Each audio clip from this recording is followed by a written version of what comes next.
السلام علیکم عزیز طلباء اور طالبات، امید کرتی ہوں کہ آپ سب خیر وافیت سے ہوں گے۔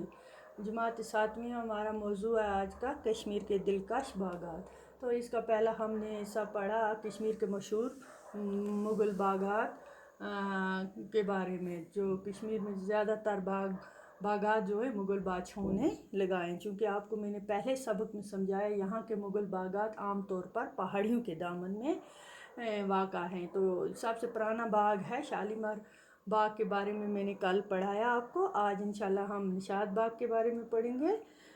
نشاط باغ جو ہے شالیمار باغ سے کچھ ہی فاصلے پر یہ دور ہے۔ کچھ ہی فاصلے پر نشاط باغ کے نام سے مغل دور حکومت کی ایک اور یادگار ہے۔ یہ باغ نور جہاں کے بھائی آصف خان نے 1634 میں بنوایا۔ روایت ہے کہ اس کے 12 طبقے تھے، لیکن موجودہ صورت میں یہ 10 طبقوں پر مشتمل ہے۔ ٹھیک ہے بچوں، باغ کے بیچوں بیچ تالاب ہے جس سے 3 فٹ چوڑی نہر نکلتی ہے۔ نشاط باغ کے بالائی طبقے میں ایک باراندری ہے، یہاں سے باغ کا پورا منظر دیکھنے کو ملتا ہے۔ یہاں کئی قد آور سایہ دار چنار ہیں۔ نہر کے دونوں طرف جو روشیں ہیں ان کے ساتھ ساتھ سرو اس طرح قطار میں کھڑے ہیں جیسے سیاحوں کا استقبال کرتے ہوں۔ اس کے علاوہ دونوں طرف رنگ برنگے پھولوں کی کیاریاں ہیں۔ نشاط باغ میں صبح کا منظر قابل دید ہوتا ہے، جب جھیل ڈل کی نہروں کے ہلکورے اور پرندوں کی چہچہاہٹ دل کو سکون اور ذہن کو تازگی بخشتی ہے۔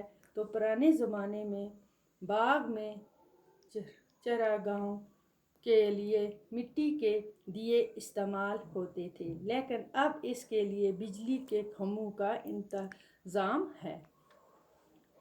تو ہم اب آگے انشاءاللہ چشمہ شاہی باغ کے بارے میں پڑھیں گے۔ آج ہم نے پڑھا نشاط باغ، یہ شالیمار باغ کے ساتھ ساتھ ہی ہے۔